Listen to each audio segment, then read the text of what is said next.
Hello, good morning. Morning. Morning.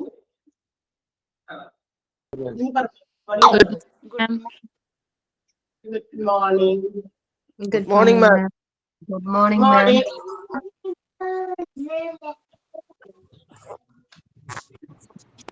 Good morning, ma'am. Good morning, ma'am. Morning.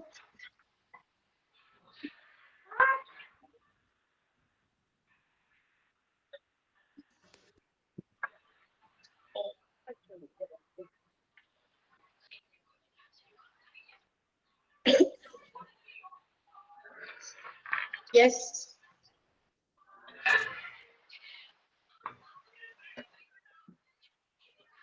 Okay, start ചെയ്യാം. എവിടെയാ നമ്മൾ നിർത്തിയത്? ഓർമ്മയില്ല? Yes, ma'am. Pulmonology. Pulmonology പറഞ്ഞു. Yes, ma'am. പഠിച്ചു നോക്കിയത് എല്ലാവരും? പഠിച്ചാ? എല്ലാം പഠിച്ചാ? വായിച്ചൊക്കെ നോക്കിയോ? Yes, ma'am. എളുപ്പല്ലേ പഠിക്കാനായിട്ട്?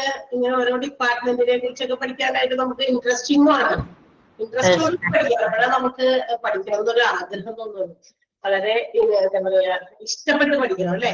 ഇഷ്ടപ്പെട്ട് പഠിക്കാതെ കഷ്ടപ്പെട്ട് പഠിക്കരുത്, ഇഷ്ടപ്പെട്ട് പഠിക്കുക. ഓക്കെ, അപ്പോഴാണ് നമുക്ക് എന്തും ക്യാച്ച് ചെയ്യാൻ പറ്റുള്ളൂ. അപ്പൊ നമ്മള് പൾമനോളജി ഡിപ്പാർട്ട്മെന്റ് ആണ്. Different names. പൾമനോളജി ഡിപ്പാർട്ട്മെന്റിന് മറ്റു പേരിലും നമ്മൾ അറിയപ്പെടുന്നുണ്ടെന്ന് പറഞ്ഞു. ഏതൊക്കെയാ? Respirology, respiratory medicine or chest medicine. ഇങ്ങനെ ഏതൊക്കെ പേരാണോ ഇത് ചിലപ്പോൾ അങ്ങനെ ചോദിക്കും കേട്ടോ. Pulmonology department is also known as dash, അല്ലെങ്കിൽ chest medicine is also known as dash എന്ന് പറഞ്ഞിട്ട് ചോദിച്ചിട്ട് ഈ പറയുന്ന പേരുകളൊക്കെ ചിലപ്പോൾ അവിടെ കൊടുത്തിട്ടുണ്ടാകും. Pulmonology, respirology, respiratory medicine, chest medicine എല്ലാം ഒന്ന് തന്നെയാണ് അല്ലെ. നമുക്ക് ഡിഫറെന്റ്, നമുക്ക് കോമൺ ആയിട്ടുണ്ടാകുന്ന നമ്മുടെ എന്താ പറയാ റെസ്പിറേറ്ററി സിസ്റ്റവുമായി ബന്ധപ്പെട്ട് ഓർ അതർവൈസ് ലങ്സുമായിട്ട് ബന്ധപ്പെട്ടിട്ടുള്ള ഇഷ്യൂസിനൊക്കെ സോൾവ് ചെയ്യുന്ന ഒരു ഡിപ്പാർട്ട്മെന്റ് ആണ്. And it also treats allergies, അതുതരത്തിലുള്ള അലർജി, ബ്രോങ്കൈറ്റിസ്, ലങ് ക്യാൻസർ, ഇതെല്ലാം ഈ ഡിപ്പാർട്ട്മെന്റിലാണ് ട്രീറ്റ് ചെയ്യണമെന്ന് പറഞ്ഞു. പൾമനോളജിസ്റ്റ് സ്പെഷ്യലി എന്താ പറയാ ഈ ഒരു ഡിപ്പാർട്ട്മെന്റിൽ അതിന്റെ എന്താ പറയാ ഇതൊക്കെ പഠിച്ച് അവര് ഈ ഡിസീസസിനെ കുറിച്ചൊക്കെ കാര്യങ്ങൾ മനസ്സിലാക്കി ആ ഡിഫറെന്റ് ടൈപ്സ് ഓഫ് കണ്ടീഷൻസിനെയൊക്കെ ക്യൂർ ചെയ്യുന്നു. അതായത് നമ്മുടെ ചെസ്റ്റ്, ന്യൂമോണിയ, നമ്മുടെ ചെസ്റ്റിനെ ബാധിക്കുന്ന പലതരത്തിലുള്ള രോഗങ്ങൾ such as pneumonia, asthma, tuberculosis, and also complicated chest infection are cured under pulmonology by the pulmonologists. Okay, അതിനുവേണ്ടി സ്പെഷ്യൽ ട്രെയിനിങ് കിട്ടിയിരിക്കുന്ന വിഭാഗമാണ് ഈ പൾമനോളജിസ്റ്റ് എന്ന് പറയുന്നത്. സോ ഓൾറെഡി നമ്മൾ അവിടെ വരെ പറഞ്ഞു കഴിഞ്ഞു. So moving to the next department. രണ്ട് ഡിപ്പാർട്ട്മെന്റ് കൂടി കഴിഞ്ഞാൽ നമ്മളുടെ ഔട്ട് പേഷ്യന്റ് ഡിപ്പാർട്ട്മെന്റിന്റെ കീഴിലുള്ള കുറെ ഡിപ്പാർട്ട്മെന്റുകൾ നമ്മൾ പരിചയപ്പെട്ട് കഴിഞ്ഞു. ഓക്കെ, സോ നോക്കാം. Next department is plastic surgery. ഇതൊരു സർജിക്കൽ സ്പെഷ്യാലിറ്റി മെഡിക്കൽ കെയർ ആണ്. സർജിക്കൽ സ്പെഷ്യാലിറ്റി, സർജറിയിലൂടെ പല രീതിയിലുള്ള കാര്യങ്ങൾ ചെയ്യാൻ വേണ്ടിയിട്ടുള്ള ഒരു പ്രത്യേകം ഒരു സ്പെഷ്യൽ വിഭാഗം തന്നെയാണ് plastic surgery. Means it focus on surgical repairments of any defects of human body.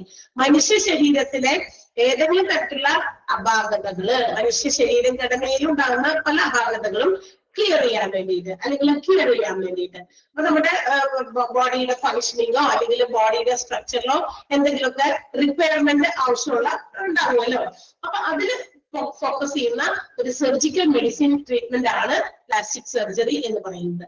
And it has two main sub specialities. ഈ പ്ലാസ്റ്റിക് സർജറിയിൽ പ്രധാനമായിട്ടും രണ്ട് സബ് ക്ലാസിഫിക്കേഷൻസ്, രണ്ട് രീതിയിൽ ഇതിനെ തരംതിരിച്ചിട്ടുണ്ട്. പ്ലാസ്റ്റിക് സർജറി തന്നെ രണ്ടായിട്ട് സ്പെഷ്യലൈസ് ചെയ്ത് ഉള്ള ട്രീറ്റ്മെന്റുകൾ കൊടുക്കുന്നുണ്ട്.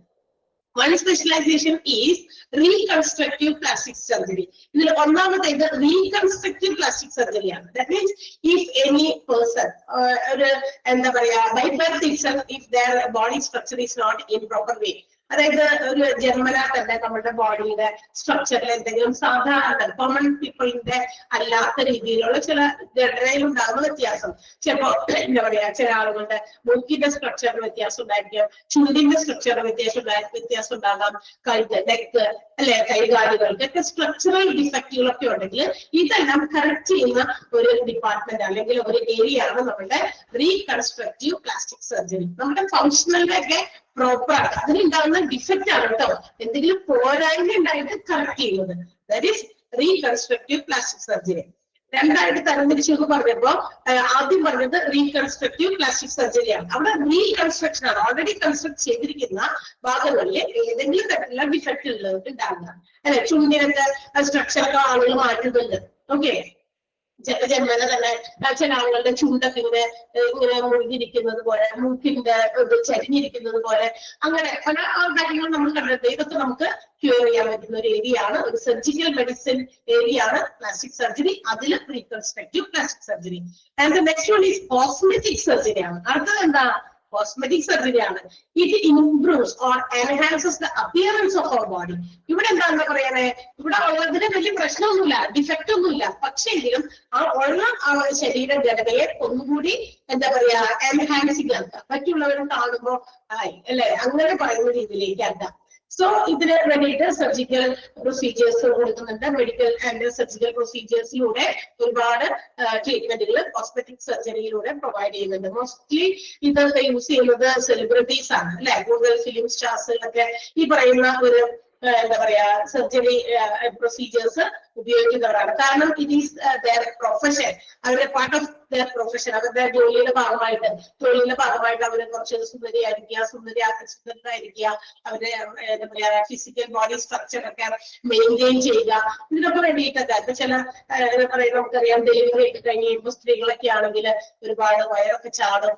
അപ്പൊ അതിനെയൊക്കെ നിയന്ത്രിക്കാൻ പറ്റുന്നതും സർജറിയിലൂടെ അത് പണ്ടത്തെ ഒരു പൊസിഷനിലേക്കൊക്കെ എന്താ പറയാ ആക്കുന്നതിനൊക്കെ വേണ്ടിയിട്ട് ഒരു ട്രീറ്റ്മെന്റ് ഒക്കെ ഇവിടെ പ്രൊവൈഡ് ചെയ്യുന്നുണ്ട്. അപ്പൊ രണ്ടും രണ്ട് രീതിയാണ്. ഒന്നാമത്തേത് ഡിഫക്റ്റിനെ കറക്റ്റ് ചെയ്യുന്നതാണ്. ഫസ്റ്റ് വൺ ഏതാണ്? റീകൺസ്ട്രക്റ്റീവ് പ്ലാസ്റ്റിക് സർജറി എന്ന് പറയുന്നത് കറക്ട്സ് അവർ സ്ട്രക്ചറൽ ആൻഡ് ഫങ്ഷണൽ ഡിഫക്ട്സ്. നമ്മുടെ ഫങ്ഷന്റെയോ അല്ലെങ്കിൽ സ്ട്രക്ചറിന്റെയോ ആയിട്ടുള്ള പോരായ്മകളെ അത് കറക്റ്റ് ചെയ്യുന്ന ഒരു ഏരിയ ആണ് റീകൺസ്ട്രക്റ്റീവ് പ്ലാസ്റ്റിക് സർജറി. എന്നാൽ നമ്മുടെ cosmetic surgery enhances the appearance of our body through medical and surgical procedures. Medical surgical പ്രൊസീജിയേഴ്സിലൂടെ നമ്മുടെ അപ്പിയറൻസിനെ, നമ്മുടെ ഭംഗിയെ, ബ്യൂട്ടിയെ വർദ്ധിപ്പിക്കുന്ന രീതിയിലുള്ള സർജറിയാണ്. ക്ലിയർ ആയോ? പ്ലാസ്റ്റിക് സർജറിയിൽ ഈ രണ്ട് സബ് സ്പെഷ്യാലിറ്റീസും പ്രൊവൈഡ് ചെയ്യുന്നുണ്ട്. ക്ലിയർ? മനസ്സിലായോ? ഉണ്ടില്ല അതില്ല ഇത്രയേ? ഓക്കെ, തമ്പ് കാണുന്നില്ല കേട്ടോ, അതുകൊണ്ടാണ് പോയത് പെട്ടെന്ന്. ഓക്കെ, സോ പ്ലാസ്റ്റിക് സർജറിയിൽ നമ്മള് അവിടെ ഉള്ളത് മുഴുവൻ അണ്ടർലൈൻ ചെയ്യാനുണ്ട്. മീൻസ് പ്ലാസ്റ്റിക് സർജറി എന്താണെന്ന് ആദ്യം പറഞ്ഞത്, it is the surgical speciality in medicine that focus on surgical repair of defects of form or function of any human body എന്നുള്ളതും, അതുകൂടാതെ അതിന്റെ താഴെ രണ്ട് രീതിയിൽ രണ്ട് സബ് സ്പെഷ്യാലിറ്റീസ് ഈ പ്ലാസ്റ്റിക് സർജറിയിൽ വരുന്നുണ്ട്. അത് റീകൺസ്ട്രക്റ്റീവും അതുപോലെ തന്നെ കോസ്മെറ്റിക്കും. അത് രണ്ടും എന്താണെന്ന് അവിടെ ഡിഫൈൻ ചെയ്തിട്ടുണ്ട്. അതും പഠിക്കാനുള്ളതാണ്. അത് മുഴുവൻ ഏകദേശം പഠിക്കാനുള്ളതാണെന്നാണ് പറഞ്ഞത്. മനസ്സിലായോ? അണ്ടർലൈൻ ചെയ്തേക്കാം.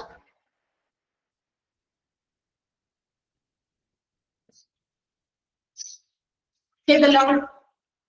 Yes. So the last department in outpatients. Outpatient medical department is classified into two എന്ന് നമ്മൾ പറഞ്ഞു. ആ രണ്ടെണ്ണത്തിൽ inpatient department and outpatient department. Outpatient ഡിപ്പാർട്ട്മെന്റിൽ വരുന്ന കുറെ ഡിപ്പാർട്ട്മെന്റുകളാണ് നമ്മൾ കഴിഞ്ഞ ക്ലാസ്സുകളിലായിട്ട് ഇങ്ങനെ പറഞ്ഞുകൊണ്ടിരുന്നത്. And the last one is urology and andrology. Urology എന്ന് പറയുന്ന ഡിപ്പാർട്ട്മെന്റ് ആണ്. It focus on the surgical and medical disease of male and female urinary tract system. നമ്മുടെ മൂത്രാശയ സംബന്ധമായിട്ടുള്ള അസുഖങ്ങൾക്ക്, അത് സ്ത്രീകൾക്കായിക്കോട്ടെ പുരുഷന്മാർക്കായിക്കോട്ടെ, അവര് അതുമായി ബന്ധപ്പെട്ട് ഉണ്ടാകുന്ന അവരുടെ പ്രശ്നങ്ങളൊക്കെ ഫോക്കസ് ചെയ്ത് പഠിച്ച് ഡയഗ്നോസിസ് ചെയ്ത് അതിന് ട്രീറ്റ്മെന്റ് കൊടുക്കുന്ന ഒരു ബ്രാഞ്ച് ഓഫ് മെഡിസിൻ ആണ് യൂറോളജി എന്ന് പറയുന്നത്. മനസ്സിലായി? യൂറിനറി ട്രാക്ട് സിസ്റ്റം വളരെ ഇമ്പോർട്ടന്റ് ആയിട്ടുള്ള ഒരു സെന്റൻസ് ആണ്. Urinary tract system both on mail and female.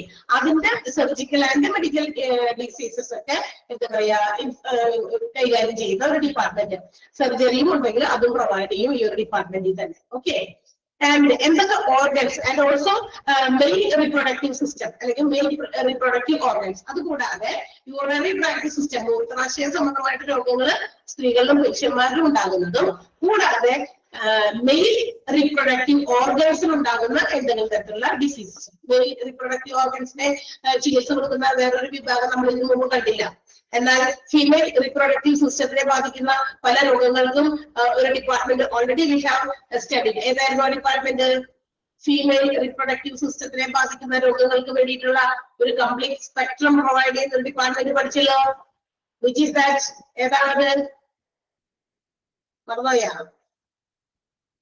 ഗൈനക്കോളജിയാണ്. Very good. Gynaecology department ആണ്. അപ്പൊ ഗൈനക്കോളജിയിൽ അവിടെ ഫീമെയിലിന്റെ പ്രത്യുൽപാദനവുമായി ബന്ധപ്പെട്ടിട്ടുള്ള എല്ലാ കാര്യങ്ങൾക്കുള്ള ചികിത്സ ഗൈനക്കോളജിയിൽ കൊടുക്കുന്നുണ്ട്. പക്ഷെ പ്രത്യുൽപാദനത്തില് രണ്ട് പാർട്ടീസിനും ബോത്ത് മെയിൽ ആൻഡ് ഫീമെയിലിന് അവരുടേതായ റോളുണ്ട്.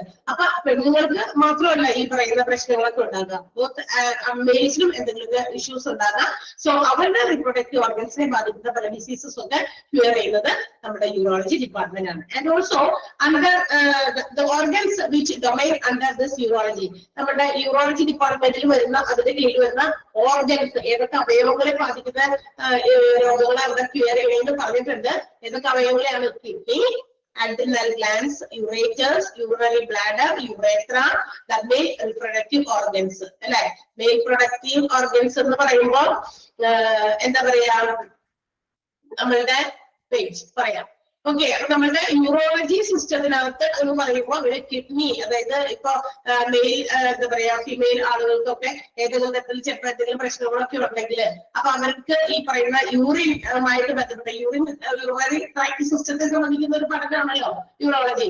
അപ്പൊ അങ്ങനെ വരുമ്പോൾ അവർക്ക് മൂത്രാശയ സംബന്ധമായിട്ടുള്ള പ്രശ്നങ്ങൾ ഉണ്ടെങ്കിൽ അത് എവിടെ നിന്ന് നോക്കേണ്ടി? കിഡ്നി തുടങ്ങി. നമ്മൾ കിഡ്നിക്ക് വേണ്ടിയിട്ടുള്ളത് ഡിപ്പാർട്ട്മെന്റ് ഓൾറെഡി പറഞ്ഞതാണ് അല്ലെ?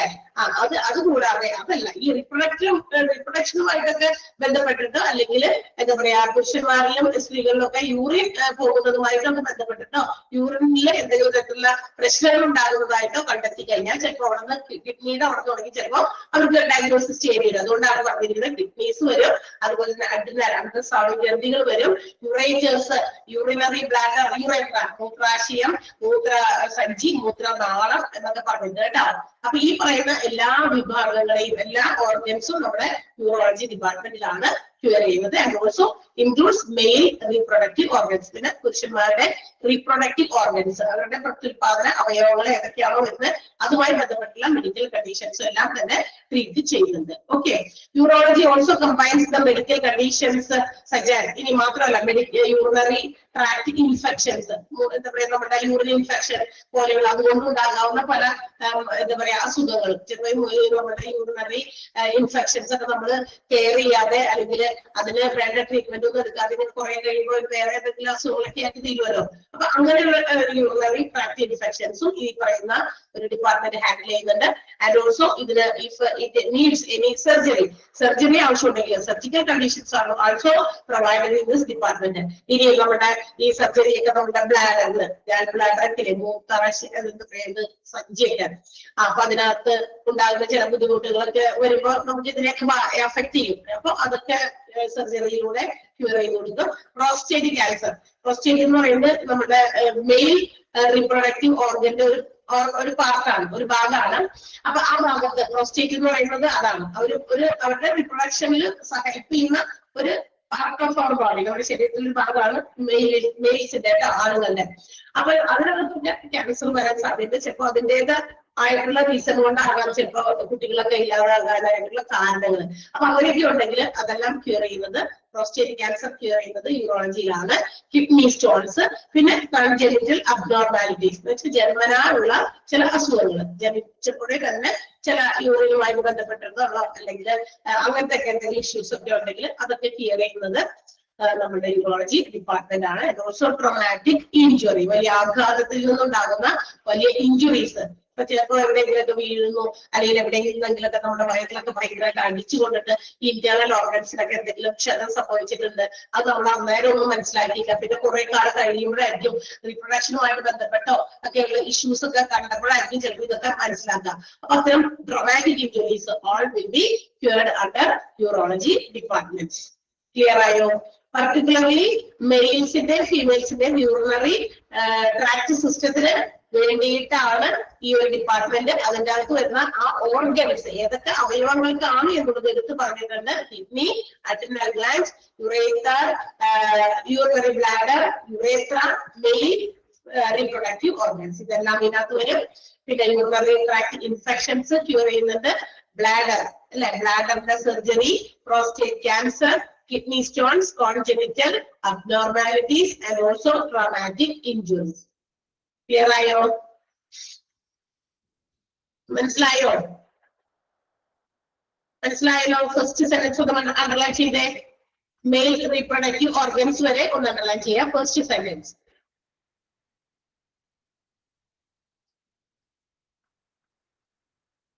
Then അടുത്തത് ഓർഗൻസ്, രണ്ടാമത്തെ സെന്റൻസ് അണ്ടർലൈൻ ചെയ്യണം. ഏതൊക്കെ ഓർഗൻസ് ആണ് അതിനകത്ത് വന്നേക്കണം? യൂറോളജി ഡിപ്പാർട്ട്മെന്റിൽ എന്താ പറയാ, ഏതൊക്കെ ഓർഗൻസിനെ സംബന്ധിക്കുന്ന സൂചനകൾ ഭേദമാക്കുന്നതെന്ന് പറഞ്ഞിട്ടുണ്ട്.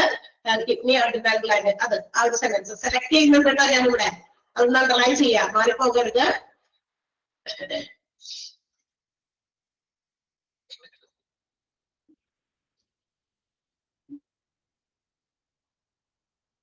അടുത്തതും സെന്റൻസ് അണ്ടർലൈൻ ചെയ്യാറുണ്ട്. ഓക്കെ, 3 സെന്റൻസും ഇമ്പോർട്ടന്റ് ആണ് ആ ഒരു യൂറോളജി ഡിപ്പാർട്ട്മെന്റിൽ.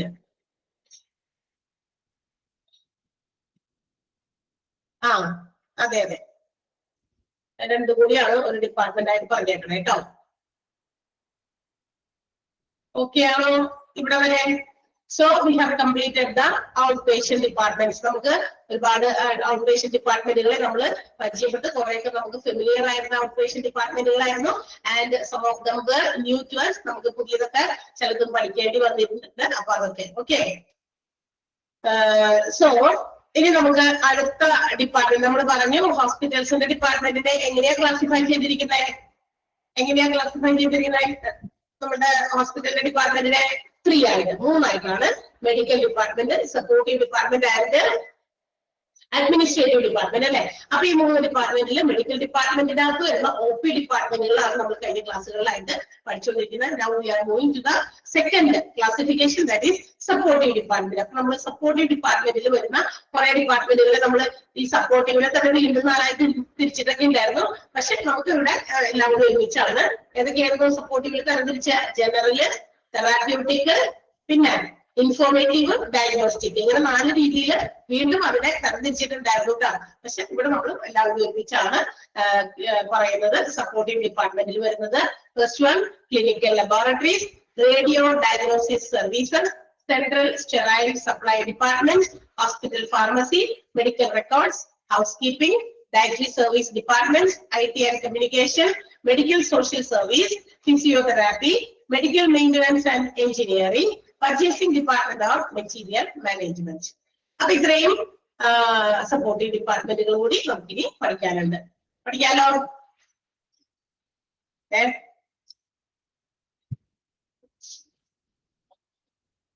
റെഡിയാണോ? Okay.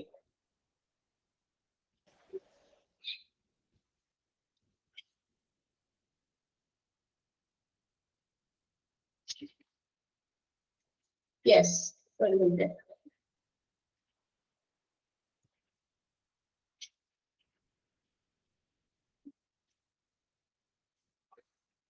So the first one is clinical department ആണ് നമുക്ക് ആദ്യം പഠിക്കാനുള്ളത്. ക്ലിനിക്കൽ ലബോറട്ടറീസ് അല്ലെ. ക്ലിനിക്കൽ ലബോറട്ടറി, ലാബുകളിലൊക്കെ പോകാത്തവരൊന്നും ആരും ഉണ്ടാവില്ല. ഏതെങ്കിലുമൊക്കെ അസുഖം ഒന്നും മാറാതെ നമ്മുടെ ഡോക്ടേഴ്സ് പ്രിഫർ ചെയ്യുന്ന ഒരു കാര്യമാണ് ലാബിൽ ഇന്നത് പോയി ടെസ്റ്റ് ചെയ്യുകയും. പക്ഷെ നമ്മൾ അതിന്റെ അകത്തൊന്നും കയറാറില്ല. ബിക്കോസ് നമുക്ക് അവിടെയാണ് അതൊക്കെ ടെസ്റ്റ് ചെയ്യാൻ വേണ്ടിയിട്ട് നമ്മുടെ ബോഡിയിൽ നിന്നും എടുത്ത് കൊണ്ടുപോയി വെച്ചിട്ടൊക്കെ പല രീതിയിലുള്ള ടെസ്റ്റ് ഒക്കെ നടത്തുന്നത്. ബ്ലഡ് ആകാം, യൂറിൻ ആകാം, മറ്റേതെങ്കിലും ബോഡി ഫ്ലൂയിഡ് ആകാം. അപ്പൊ അത് അക്കോർഡിംഗ് ടു അവർ ഡിസീസ്, നമ്മുടെ രോഗം അനുസരിച്ചിട്ട് ഡോക്ടേഴ്സ് സജസ്റ്റ് ചെയ്യുന്ന എന്താണോ അതനുസരിച്ചിട്ടായിരിക്കും അവർ ടെസ്റ്റ് ചെയ്യാം. അപ്പൊ clinical laboratories is the first supporting department. നമുക്ക് പഠിക്കാനുള്ളതിൽ ആദ്യത്തേതാണ് clinical laboratories. The primary function of clinical laboratory is to perform lab test. തീർച്ചയായിട്ടും ലബോറട്ടറിയുടെ എന്താ പറയാ ഡ്യൂട്ടി അല്ലെങ്കിൽ ഏറ്റവും ആദ്യത്തെ ഫംഗ്ഷൻ, ഏറ്റവും ഇമ്പോർട്ടന്റ് ആയിട്ടുള്ള ഒരു ക്ലിനിക്കൽ ലബോറട്ടറിയുടെ ഫംഗ്ഷൻ ആണ് ലാബ് ടെസ്റ്റ് കണ്ടക്ട് ചെയ്യാന്നുള്ളത്, ലാബിൽ ടെസ്റ്റ് ചെയ്യുക എന്നുള്ളത് അല്ലെ. സാധാരണയായിട്ട് ഹോസ്പിറ്റൽസിൽ 6 മെയിൻ ഫീൽഡ്സ് ഓഫ് ലാബ് ടെസ്റ്റുകളാണ് ഉള്ളത്. ഹോസ്പിറ്റലില് ലാബില് ടെസ്റ്റ് ചെയ്യുന്ന 6 area, 6 field, which is known as bacteriology, biochemistry, histology, serology, hematology and cytology. ഈ 6 രീതിയിലുള്ള ടെസ്റ്റിംഗ് ആണ് സാധാരണയായിട്ട് ഹോസ്പിറ്റൽസിന്റെ ക്ലിനിക്കൽ ലബോറട്ടറിയിൽ നടക്കുന്നത്. ഓക്കെ, അപ്പൊ അത് ഇമ്പോർട്ടന്റ് ആയിട്ടുള്ള കാര്യമാണ് കേട്ടോ. Primary function of clinical laboratory is to perform lab test in main 6 fields. ആ മെയിൻ 6 ഫീൽഡുകളാണ് biochemistry, bacteriology, histology, serology, then hematology and cytology. മനസ്സിലായോ? ഇനി ഇത് ഓരോ ടെസ്റ്റുകളാണ്, ഓരോ ടെസ്റ്റിങ്ങിന്റെ ഒരു ഇതാണ് പറയുന്നത്. ബാക്ടീരിയോളജി എന്ന് പറഞ്ഞാൽ വിച്ച് റിലേറ്റ്സ് ടു ബയോളജി, നമ്മുടെ ജീവാണുശാസ്ത്രം, അതായത് നമ്മുടെ എന്താ പറയാ മനുഷ്യ ജീവനുള്ള ആളുകളുടെ മനുഷ്യരാക്കിയ എന്തായിക്കോട്ടെ അതിന്റെ ശരീരത്തിൽ ഉണ്ടാകുന്ന പല കാര്യങ്ങളൊക്കെ ടെസ്റ്റ് ചെയ്ത് കണ്ടുപിടിക്കുന്നത് ബാക്ടീരിയോളജി. ഇനി എന്താണ് ബയോകെമിസ്ട്രി എന്ന് പറയുന്നത്? കെമിക്കൽ പ്രൊസീജിയേഴ്സ് ആണ്. ലിവിങ് ഓർഗാനിസംസിന്റെ എന്താ പറയാ കെമിക്കൽ പ്രൊസീജിയേഴ്സ് ഒക്കെ കണ്ടുപിടിക്കും. നമ്മുടെ ശരീരത്തിൽ ഏതെങ്കിലും തരത്തിലുള്ള കെമിക്കൽ കാര്യങ്ങളൊക്കെ നടക്കുന്നുണ്ടെങ്കിൽ അത് കണ്ടുപിടിക്കാനുള്ള ഒരു ടെസ്റ്റിംഗ് രീതിയാണ്. നമുക്കതൊന്നും പഠിക്കാനൊന്നുമില്ല, ജസ്റ്റ് ഞാനൊന്ന് പറയുന്നു മാത്രം. ഈ 6 ഏരിയാസ് ഓഫ് അല്ലെങ്കിൽ 6 മെയിൻ ഫീൽഡ് ഓഫ് ടെസ്റ്റുകൾ ക്ലിനിക്കൽ ലബോറട്ടറീസിൽ ഉണ്ട് എന്നുള്ളത് നമ്മൾ അറിഞ്ഞിരിക്കണം. അതിന്റെ പേരുകൾ ബാക്ടീരിയോളജി, ബയോകെമിസ്ട്രി, കെമിക്കൽ പ്രോസസ്സിംഗ് ആണ് കേട്ടോ, നമ്മളുടെ ശരീരത്തിലുള്ള കെമിക്കൽ പ്രോസസ്സിംഗ് ആണ്. ഹിസ്റ്റോളജി എന്ന് പറഞ്ഞാൽ microscopic study of tissues and organs. നമ്മുടെ ശരീരത്തിലെ ടിഷ്യൂസും അതുപോലെ ഓർഗൻസും ഒക്കെ മൈക്രോസ്കോപ്പിലൂടെ പഠിച്ച് എന്തൊക്കെയോ ടെസ്റ്റ് ഒക്കെ ചെയ്ത് എടുക്കുന്നതാണ്. എന്തെങ്കിലുമൊക്കെ കാര്യങ്ങൾ പഠിച്ചിട്ട് വേണം ഇന്ന രോഗമാണ് അല്ലെങ്കിൽ ഇന്നതിന്റെ കുറവ് കൊണ്ടാണ് ഇയാൾക്ക് ഇങ്ങനെ ഒരു അസുഖം വന്നത് എന്നൊക്കെ കണ്ടെത്താൻ വേണ്ടി ഹിസ്റ്റോളജിയാണ്. അപ്പൊ ടിഷ്യൂസിനെയും ഓർഗൻസിനെയും കുറിച്ച് പഠിക്കുന്നതാണ് ഹിസ്റ്റോളജി എന്ന് പറയുന്നത്. സിറോളജി എന്താ? ആന്റിബോഡി ടെസ്റ്റ് ആണ്. നമ്മുടെ ഹൗ എന്താ പറയാ നമ്മളുടെ body reacted to any infections, അത് നമ്മളുടെ ശരീരത്തിലെ ഏതെങ്കിലും തരത്തിലുള്ള ഇൻഫെക്ഷൻസ് വന്നപ്പോൾ നമ്മുടെ ശരീരം എങ്ങനെ അതിന് റെസ്പോണ്ട് ചെയ്തു, എങ്ങനെ എന്നൊക്കെ അറിയാൻ വേണ്ടിയിട്ടുള്ള ടെസ്റ്റ് ആണ് സിറോളജി എന്ന് പറയുന്നത്. ഹെമറ്റോളജി ഓൾറെഡി നിങ്ങൾക്ക് അറിയാം. സ്റ്റഡിയോ ഹെമറ്റോളജി അറിയാലോ? വേണമെങ്കിൽ ഞാൻ ഒരു കുഞ്ഞു കഷ്ണമായിട്ട് എഴുതി തരാം, ഒരു ചെറിയ ഫ്രേസ് പോലെ. എന്താ ഹെമറ്റോളജി? എന്താ? സ്റ്റഡി ഓഫ് ബ്ലഡ് അല്ലെ, ബ്ലഡ് റിലേറ്റഡ് ആയിട്ടുള്ള കാര്യങ്ങളെ കുറിച്ച് പഠിക്കുന്നതാണ്. സൈക്കോളജി എന്താണ്? സ്റ്റഡി ഓഫ് സെൽസ് ആണ്, സെല്ലുകളെ കുറിച്ച്, കോശങ്ങളെ കുറിച്ചൊക്കെ പഠിക്കുന്നതാണ്. അപ്പൊ ഈ പറയുന്ന 6 ഫീൽഡ് ഓഫ് ടെസ്റ്റുകളാണ് നമ്മുടെ ക്ലിനിക്കൽ ലബോറട്ടറിയിൽ നടത്തുന്നത്. എന്തിനാണ്? Why this test are performed? എന്തിനാണ് ഇത് ചെയ്യുന്നത്? ടെസ്റ്റ് ചെയ്യുന്നത് എന്തിനാണ്? It is to assist the medical staff, the doctors or the physicians to make or confirm the diagnosis and provide treatment and also to prevent diseases. അതായത് ഈ ടെസ്റ്റുകൾ നടത്തിയിട്ടാണ് ഹോസ്പിറ്റൽസിലെ ഡോക്ടർമാര്, medical officer എന്ത് ചെയ്യുന്നത്? രോഗം എന്താണെന്ന് മനസ്സിലാക്കുന്നത് അല്ലെങ്കിൽ കൺഫേം ചെയ്യുന്നത്. അതനുസരിച്ച് പേഷ്യന്റിന് ട്രീറ്റ്മെന്റ് കൊടുക്കുകയും ആ രോഗം വരാതിരിക്കാനുള്ള മെഷേഴ്സ് സ്വീകരിക്കാനായിട്ട് കാര്യങ്ങൾ കണ്ടെത്തുന്നത്. ഇതിനൊക്കെ വേണ്ടിയിട്ടാണ് ടെസ്റ്റിംഗ് നടത്തുന്നത്. ചില രോഗങ്ങള് നമ്മൾ ചെന്നിരിക്കുമ്പോൾ തന്നെ നമ്മുടെ മുഖത്ത് നോക്കിയോ സ്റ്റെത്തസ്കോപ്പ് വെച്ചോ അല്ലെങ്കിൽ മറ്റേതെങ്കിലും രീതിയിൽ ഫിസിക്കലായിട്ട് നോക്കിയോ ചിലപ്പോ they cannot understand what is the actual disease, എന്താണ് ശരിയായ രോഗമെന്ന് ചിലപ്പോൾ മനസ്സിലാക്കാൻ പറ്റില്ല. So that the hospital, the doctors, physicians ആരാണോ നമ്മൾ കൺസൾട്ട് ചെയ്യുന്നത് അവർ ചിലപ്പോൾ 1-2 പ്രാവശ്യം നമ്മൾ സെയിം റീസൺ പറയുന്നു, ചെല്ലുന്നു. ഒരു പ്രാവശ്യം പോയി 2 ദിവസം കഴിഞ്ഞപ്പോൾ വീണ്ടും അതേ ഇഷ്യൂ വന്നിട്ട് നമ്മൾ വീണ്ടും ഡോക്ടറെ അടുത്ത് പോകുന്നു. സോ അങ്ങനെ വരുമ്പോൾ ഡോക്ടേഴ്സിന് അവരുടെ ഇയാളുടെ രോഗം എന്താണെന്ന് നോക്കാനായിട്ട് ചിലപ്പോൾ അവർ കൊടുത്ത മരുന്നുകളിൽ നിന്നൊന്നും മാറ്റമില്ലെങ്കിൽ they have to test, അവർക്ക് പല ടെസ്റ്റുകൾ നോക്കേണ്ടി വരും. അതിനാണ് ഈ 6 ഏരിയാസിൽ ഏതെങ്കിലുമൊക്കെ അവര് കുറിച്ചിട്ടുണ്ടായിരിക്കും, നമ്മൾ എന്ത് ചെയ്യുന്നു? ടെസ്റ്റ് ചെയ്യുന്നു. അപ്പൊ അതിന്റെ റിസൾട്ട് നോക്കിയിട്ടാണ്. ആ ടെസ്റ്റ് ചെയ്ത് കഴിഞ്ഞാൽ രോഗം മാറില്ല, Test ചെയ്ത് ആരാണോ lab technicians, they have to give the result to the doctors. ആ ഡോക്ടേഴ്സിന് ആ റിസൾട്ട് പ്രൊവൈഡ് ചെയ്യും. And according to that, ഇത് കണ്ടു കഴിയുമ്പോൾ they can identify or they can confirm the type of disease, ആർക്കുള്ള രോഗം ഏതാണ് എന്ന് മനസ്സിലാക്കാൻ സാധിക്കും. And also they can provide treatment. അതിനുശേഷമാണ് അവർ ബാക്കിയുള്ള ട്രീറ്റ്മെന്റുകൾ പ്രൊവൈഡ് ചെയ്യുന്നത്. ക്ലിയർ ആയോ? ക്ലിനിക്കൽ ലബോറട്ടറി മനസ്സിലായോ? 2 സെന്റൻസ് ഇമ്പോർട്ടന്റ് ആണ്. 2 സെന്റൻസ് ഉള്ളൂ ഇതിനകത്ത്. ക്ലിനിക്കൽ ലാബ് 6 ഫീൽഡ് ഓഫ് ടെസ്റ്റുകളാണ്. ബാക്ടീരിയോളജി, ബയോകെമിസ്ട്രി, ആവണത്തിന്റെ പേര് മറക്കണ്ട, histology, serology, haematology and cytology. Clear ആയോ? മനസ്സിലായോ? എഴുതണോ? അത് എഴുതണോ? ഒരു കുഞ്ഞ് എന്താ പറയാ, ചെറിയ ഫ്രേസ് പോലെ വേണമെങ്കിൽ എഴുതണോ? അത് ക്ലിയർ ആവുന്നതിൽ എന്തെങ്കിലും പ്രശ്നമുണ്ടോ? ഇഷ്യൂ ഉണ്ടോ? നമ്മളുടെ ക്ലാസ്സിന്റെ ഇടയിൽ ബ്രേക്ക് പോകുന്നുണ്ടോ? ബ്രേക്ക് ആവുന്നുണ്ടോ? ആരോ പറയുന്നുണ്ടല്ലോ? ഇല്ലല്ലോ. അത് ചിലപ്പോ ആർക്കെങ്കിലും ഒരാൾക്കുള്ള ഇഷ്യൂ ആയിരിക്കാം. അപ്പോ ഒന്ന് ലീവ് ചെയ്തിട്ട് എഴുതാം. റേഞ്ച് ഇഷ്യൂ ഉണ്ടോ? എന്തെങ്കിലും അത്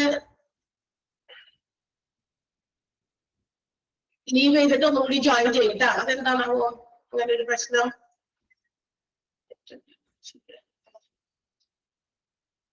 എഴുതാൻ നമുക്കെന്താ? നിങ്ങൾ എഴുതി വെച്ചോ? മഴയുണ്ടാ? അത് എനിക്കറിയില്ല, പുറത്ത് മഴയുണ്ടോന്ന് അറിയില്ലട്ടാ. അപ്പൊ ചിലപ്പോ അതുകൊണ്ടായിരിക്കാം.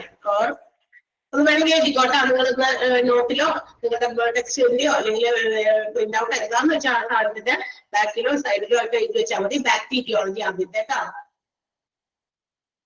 ഒന്ന് എഴുതി വെക്കാം.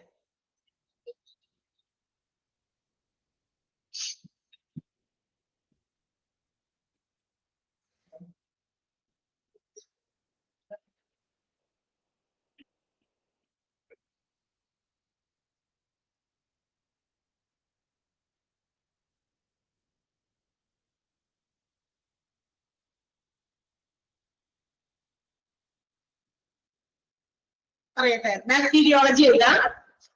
കുഞ്ഞു കുഞ്ഞു ഫ്രൈസ് ആയിട്ട് പറയുന്നുള്ളൂ കേട്ടാ. Relates to, relate, RELATES, relates to biology, ജീവാണുശാസ്ത്രം. ദാറ്റ് ഈസ് ബയോളജി കേട്ടാ. റിലേറ്റ്സ് ടു ബയോളജി, ജീവാണുവിനെ കുറിച്ച് പഠിക്കുക. നെക്സ്റ്റ് രണ്ടാമത്തെ ഏതാ? ബയോകെമിസ്ട്രി. ബയോകെമിസ്ട്രി എഴുതാം. അത്ര എഴുതിയാൽ മതി, ജസ്റ്റ് ഒന്ന് അറിയാൻ വേണ്ടി മാത്രം. Biochemistry, chemical process,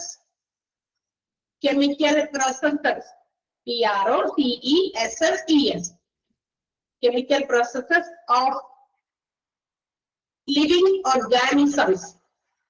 Living organisms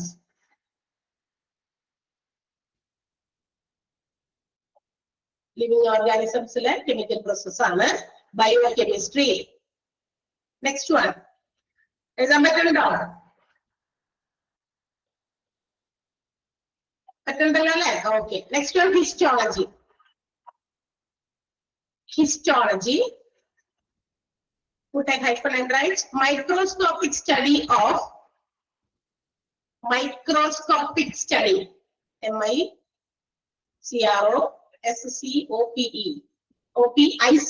microscopic എന്നാണ്. മൈക്രോസ്കോപ്പിന്റെ കൂടെ ഒരു IC എഴുതണം, ഈ മാറ്റി. microscopic study of tissues and organs. Tissues and organs. നമ്മുടെ ടിഷ്യൂസോ അല്ലെങ്കിൽ എന്തെങ്കിലും ഓർഗൻസ് ഒക്കെ ഉള്ളത് ഇങ്ങനെ ചിലപ്പോ അത് സെക്ഷൻ ചെയ്ത് എന്ന് വെച്ചാൽ മുറിച്ചു അല്ലെങ്കിൽ അതിന്റെ സ്റ്റെയിൻ എടുത്തിട്ട് അങ്ങനെയൊക്കെ മൈക്രോസ്കോപ്പിൽ കൂടെ ഒക്കെ നോക്കി പല കാര്യങ്ങളും കണ്ടെത്തുന്ന രീതി കേട്ടോ. സീറോളജി, ടിഷ്യൂസ് ആൻഡ് ഓർഗൻസ് വരുള്ളൂ. അടുത്തത് സീറോളജി. ആന്റിബോഡി ടെസ്റ്റ് ആണ്. Antibody test.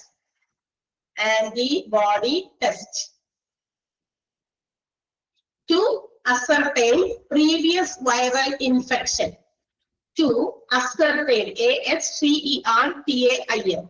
To ascertain previous viral infection. Viral infection and body's immune response. Body and apostrophe നമ്മുടെ ശരീരത്തിന്റെ എങ്ങനെയാണ് നമ്മുടെ ശരീരത്തിന് എതിരെ പ്രതികരിച്ചത് അത് മനസ്സിലാക്കാനുള്ള ആന്റിബോഡി ടെസ്റ്റ് കേട്ടോ. Bodies immune response, serology.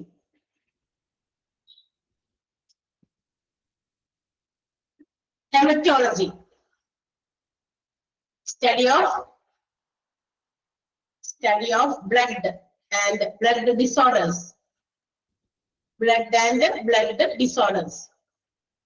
Study of blood and blood disorders.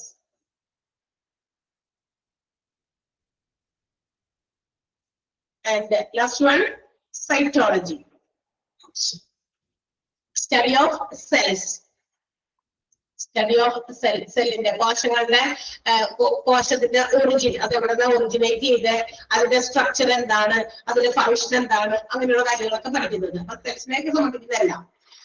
These are the 6 main fields of lab test. 6 പ്രധാനപ്പെട്ട ലാബ് ടെസ്റ്റുകളാണ് കേട്ടോ. അപ്പൊ നമ്മളത് അതിന്റെ പേര് മറക്കരുത്. അത് എന്തിനാണ് ചെയ്യുന്നതെന്ന് അടുത്ത സെന്റൻസിലും പറഞ്ഞിട്ടുണ്ട്. സോ ഇനി എന്താണ്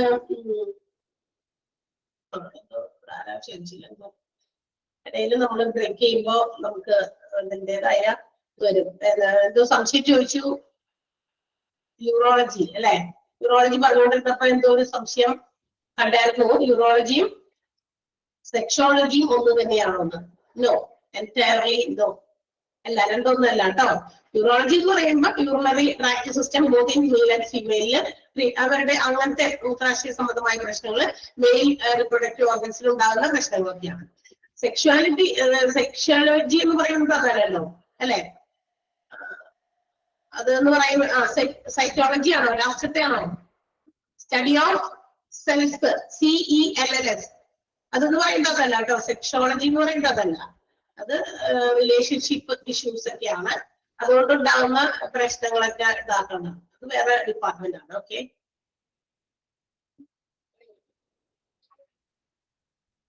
ഹ്യൂമൻ സെക്ഷുവാലിറ്റിയെ കുറിച്ച് പഠിക്കുന്നത്, അതില് ഉണ്ടാകുന്ന പ്രശ്നങ്ങൾക്ക് കൗൺസിലിംഗ് കൊടുക്കുക, തെറാപ്പി ട്രീറ്റ്മെന്റ് കൊടുക്കുക, അതാണ് സെക്ഷോളജി എന്ന് പറയുന്നത്. അത് രണ്ടും രണ്ടാണ്. അത് ഇടയ്ക്ക് എവിടെയോ ചോദിച്ചത് കണ്ടു. എനിക്ക് നിങ്ങളുടെ നോട്ട് തരുന്നതിലേക്ക് പോയി. ഓക്കെ, സോ അടുത്ത പറഞ്ഞോട്ടെ. രണ്ടാണ്. ആരോ ചോദിച്ചത് കൊണ്ട് പറഞ്ഞതാ. റേഡിയോളജി ഡിപ്പാർട്ട്മെന്റ് ആണ്. എന്താണ് ഇനി റേഡിയോളജി? നമ്മൾ നേരത്തെ പറഞ്ഞിരുന്നു, റേഡിയോളജി എന്ന് പറയുന്ന ഒരു ഡിപ്പാർട്ട്മെന്റ് നമ്മളുടെ 2 ഡയഗ്നോസ്റ്റിക് ഡിപ്പാർട്ട്മെന്റിനെ 2ആയിട്ട് ക്ലാസിഫൈ ചെയ്തിട്ടുണ്ട്. അത് ക്ലിനിക്കൽ ലബോറട്ടറീസും അതുപോലെ തന്നെ റേഡിയോളജിയാണ്. റേഡിയോളജി ഡിപ്പാർട്ട്മെന്റ് എന്ന് പറയുന്നതും എന്താ പറയാ, നമ്മുടെ ഫിസിഷ്യൻസിനെ അസിസ്റ്റ് ചെയ്യാൻ വേണ്ടിയിട്ടാണ് അല്ലെ? ആ രോഗം ഏതാണെന്ന് മനസ്സിലാക്കാൻ വേണ്ടിയിട്ടുള്ള ഒരു ട്രീറ്റ്മെന്റ് ആണ് ഇവിടെ കൊടുക്കുന്നത്. പക്ഷെ ഇത് യൂസസ് റേഡിയോഗ്രാഫി. ഇവിടെ റേഡിയോ ഐസോട്ടോപ്സ് അല്ലെങ്കിൽ പേഷ്യന്റിന്റെ രോഗം കണ്ടെത്താനുള്ള റേഡിയോളജി, എക്സ്റേ, സ്കാനിങ്, ഇങ്ങനെയുള്ള കാര്യങ്ങളൊക്കെ ചെയ്ത് രോഗം എന്താണെന്ന് മനസ്സിലാക്കുന്ന ഒരു രീതിയാണ്. റേഡിയോഗ്രാഫി ഉപയോഗിക്കുന്നുണ്ട്, ഫ്ലൂറോസ്കോപ്പി ഉപയോഗിക്കുന്നുണ്ട്, റേഡിയോ ഐസോട്ടോപ്സ് ആണ് അതിന് ഉപയോഗിക്കുന്നത്. Radio isotopes high voltage acceleration ഉപയോഗിച്ച് രോഗിയുടെ ശരീരത്തിലേക്ക് കടത്തിവിട്ട് ഏത് ഇന്റേണൽ ഓർഗനിലാണ് രോഗം എന്നൊക്കെ കണ്ടെത്തി അതിന് വേണ്ടിയിട്ടുള്ള ട്രീറ്റ്മെന്റ് പ്രൊവൈഡ് ചെയ്യുന്ന ഒരു ഡിപ്പാർട്ട്മെന്റ്, ദാറ്റ് ഈസ് റേഡിയോളജി. മനസ്സിലായോ? നമ്മൾ നേരത്തെ പറയുന്നത് എക്സ്റേസ്, സ്കാൻസ് ഒക്കെ അതിന് എക്സാമ്പിൾ ആണ്. ഏതൊക്കെ മെഷീൻസ് ആണ് ഡയഗ്നോസ്റ്റിക്കിന് വേണ്ടിയിട്ട് ഈ റേഡിയോളജിയിൽ ഉപയോഗിക്കുന്നതെന്ന് തൊട്ട് താഴെ നമുക്ക് പറഞ്ഞു തന്നിട്ടുണ്ട്. എന്തൊക്കെ മെഷീൻസ് ഉപയോഗിക്കുന്നുണ്ട്? Radiology uses X-ray machine. X-ray ഉപയോഗിക്കുന്നത് റേഡിയോളജി ഉപയോഗിച്ചാണ്. CT scan machine, MRI scan machine, echo cardiogram, ECG എടുക്കുന്നത് കേട്ടോ. Echo cardiogram, ultrasound colour doppler എന്ന് പറയുന്ന ഒരു മെഷീൻ ഉണ്ട്. അതെന്ന് പറയുന്നത് കുറച്ച് easy way of finding out. അതായത് നമുക്ക് വേദനയൊന്നും ഇല്ലാതെ പെയിൻലെസ് ആയിട്ട് ഉള്ള ചില രീതിയിൽ കാര്യങ്ങൾ മനസ്സിലാക്കാൻ വേണ്ടി ഉപയോഗിക്കുന്നതാണ്. ഡോക്ടേഴ്സ് ഇത് കുറച്ചുകൂടി ഈ സൗണ്ടാണ്, അൾട്രാസൗണ്ട് ഉപയോഗിച്ചിട്ടാണ് ഡിറ്റക്ട് ചെയ്യുന്നത് രോഗം എന്താണെന്ന്. ഓക്കെ, അപ്പൊ അതുകൊണ്ട് അത് പെയിൻഫുൾ അല്ല. ഇൻജക്ട് ഒക്കെ ചെയ്യുമ്പോൾ നമ്മള് എന്താ പറയാ പറഞ്ഞല്ലോ, ഇൻട്രാവെനസ്, ന്യൂക്ലിയർ മെഡിസിൻ, റേഡിയോളജി ഒക്കെ റേഡിയേഷൻ ഒക്കെ കൊടുക്കുമ്പോൾ നമുക്കറിയാം ഇത് പെയിനിൽ വെച്ചിട്ട് അങ്ങനെ ഇൻജക്ട് ചെയ്യുമ്പോൾ അതിൻ്റെതായ പെയിൻ ഫീലിംഗ് ഒക്കെ ഉണ്ട്. അതിലേക്ക് ഒഴിവാക്കാൻ വേണ്ടിയിട്ടുള്ള ഒരു രീതിയാണ് അൾട്രാസൗണ്ട് കളർ ഡോപ്ലർ എന്ന് പറയുന്നത്. ഒരു easy technology used by doctors. Sound ആണ് അവിടെ ഉപയോഗിക്കുക, which helps the doctors to use what is going on inside. അവരത് ഉപയോഗിച്ച് ആ സൗണ്ട് കേട്ടിട്ട് എന്താണ് അകത്ത് നടക്കുന്നത് എന്നുള്ളതൊക്കെ മനസ്സിലാക്കി എടുക്കുന്നതാണ്. ഓക്കെ, സോ ഇതൊക്കെ നമ്മളുടെ റേഡിയോളജി വിഭാഗത്തിൽ വരുന്ന പ്രധാനപ്പെട്ട ഡയഗ്നോസ്റ്റിക് എക്യുപ്മെന്റുകളാണ്. ക്ലിയർ ആയി? എക്യുപ്മെന്റുകളുടെ പേരുകൾ 5 മറക്കണ്ട, അത് ഇമ്പോർട്ടന്റ് ആണ്. ഏതൊക്കെയാണ് റേഡിയോളജിയിൽ വരുന്ന എക്യുപ്മെന്റുകൾ, ഡയഗ്നോസ്റ്റിക് എക്യുപ്മെന്റുകൾ ഏതൊക്കെയാണെന്ന് ചോദിക്കാൻ സാധ്യതയുണ്ട്. അതുകൊണ്ട് നമുക്കത് അണ്ടർലൈൻ ചെയ്തിടുക. പിന്നെ the main function of radiology department, this department എന്ന് പറയുമ്പോൾ പഠിക്കരുത്. The main function of radiology department is to assist the physician in the diagnosis and treatment of a patient's disease by the use of radiography, fluoroscopy, radioisotopes and high voltage acceleration. ഈ fluoroscopy എന്ന് പറഞ്ഞു കഴിഞ്ഞാൽ അതും ഇതുപോലെ തന്നെ ശരീരത്തിന്റെ അകത്തേക്ക് ഈ ബേസിൽ കൂടെയൊക്കെ ഈ സ്പെഷ്യൽ ഡിസൈൻഡ് ക്യാമറാസ് കടത്തി വിട്ടിട്ടില്ലേ, ഈ നമ്മുടെ സ്ക്രീനിൽ പതിപ്പിക്കും. അത് ഫോട്ടോസ് ആയിട്ടാണ് പതിപ്പിക്കുക. പക്ഷെ ആ ഫോട്ടോസിന്റെ സ്പീഡ് മൂവ്മെന്റ് വേഗം അത് മൂവ് ചെയ്ത് പോകുമ്പോൾ നമുക്ക് എന്താ, just like watching A film. ഒരു ഫിലിമിന്റെ ഇതിങ്ങനെ വാച്ച് ചെയ്യുന്നത് പോലെ നമുക്ക് തോന്നും. പെട്ടെന്ന് ഇങ്ങനെ മൂവ് ചെയ്ത് കാണിക്കുന്ന ഒരു രീതി. അതാണ് അവർക്ക് കാര്യങ്ങൾ മനസ്സിലാക്കാൻ വേണ്ടി തന്നെയാണ്. അതും ഒരു type of radiology department provide ചെയ്യുന്ന ഒരു ഇമേജിംഗ് ടെക്നിക്കാണ് ഫ്ലൂറോസ്കോപ്പി. ക്ലിയർ ആയോ? റേഡിയോളജി ഡിപ്പാർട്ട്മെന്റ് മനസ്സിലായോ? അണ്ടർലൈൻ ചെയ്തോ? അത് ഇതിട്ട് വെച്ചിരിക്കുന്ന പോയിന്റുകൾ മറക്കണ്ട. X-ray machine, CT scan, MRI scan, echocardiogram and ultrasound colour doppler. Okay, next one, central sterile supply department. As you know, sterilization department to keep all the instruments of the hospital neat and clean and also sterilized. ഹോസ്പിറ്റലിന്റെ പല എക്യുപ്മെന്റുകൾ അവരുടെ സർജറിയിലും മറ്റു പ്രൊസീജിയേഴ്സിലൊക്കെ ഉപയോഗിക്കുന്ന എല്ലാ ഇൻസ്ട്രുമെന്റുകളും എപ്പോഴും NEET and clean ആക്കിയും അതുപോലെ തന്നെ sterilise ചെയ്തും to avoid the spreading of diseases. രോഗങ്ങള് പെട്ടെന്നൊക്കെ പടർന്നു പിടിക്കുകയും ചിലപ്പോ ഒരാളിൽ ഉപയോഗിച്ചാൽ എന്തെങ്കിലും സിസേഴ്സോ ഒക്കെ കൊണ്ട് മറ്റൊരാളെ ഓപ്പറേറ്റ് ചെയ്യാൻ കൊണ്ടുപോയി കഴിഞ്ഞാൽ ചിലപ്പോൾ ആ ആൾക്കുണ്ടായിരുന്ന രോഗത്തിന്റെ ആണോ അതിൽ ഉണ്ടായിരുന്നിരിക്കും. നമുക്ക് നമ്മുടെ ലേക്കർ ഐസൊന്നും കൊണ്ട് കാണാൻ പറ്റില്ല. മറ്റൊരാൾക്ക് ഉപയോഗിക്കുമ്പോൾ ആളിലേക്ക് ഒന്ന് പകരാം. അപ്പൊ സ്പ്രെഡിങ് ഓഫ് ഡിസീസസിനൊക്കെ നമുക്ക് ഒരു പരിധി വരെയൊക്കെ തടയാനാണ് സ്റ്റെറിലൈസ് ചെയ്ത് ഇൻസ്ട്രുമെന്റ്സ് ഉപയോഗിക്കുമെന്ന് പറഞ്ഞേക്കുന്നത്. സോ ഇപ്പൊ ഒരാളിലേക്ക് ഒരു രോഗം എന്തെങ്കിലും പകർന്നാൽ അത് പിന്നെ അവിടെയൊക്കെ ഹോസ്പിറ്റൽ മൊത്തം സ്പ്രെഡ് ചെയ്യാൻ എന്തെങ്കിലും സമയമൊന്നും വേണ്ട. ബിക്കോസ് നമുക്കറിയാം ഹോസ്പിറ്റലിൽ ഒരു ലോഡ് ആളുകളാണ് ജോലി ചെയ്യുന്നത് അല്ലെ. സ്റ്റാഫുകളൊക്കെ ഒന്ന് നോക്കിയേ, ആലോചിച്ച് നോക്കിയേ എന്തോരം ആളുകളാണ് ജോലി ചെയ്യുന്നത്. So it is strict procedure to follow the surgical instruments. അതായത് നമ്മുടെ സർജിക്കൽ ഇൻസ്ട്രുമെന്റ്സും അതുപോലെ മറ്റ് ഇൻസ്ട്രുമെന്റ്സും ഒക്കെ തന്നെ എന്ത് ചെയ്യണം, സ്റ്റെറിലൈസ് ചെയ്യണം എന്നുള്ളതൊരു റൂളാണ്. ഇതൊരു സ്ട്രിക്റ്റ് പ്രൊസീജിയറാണ്. കൃത്യമായിട്ട് ചെയ്യണം എന്നുള്ളത് നിർബന്ധമാണ്. എന്താ ചോദിച്ചാൽ എന്താ ചോദിച്ചില്ല?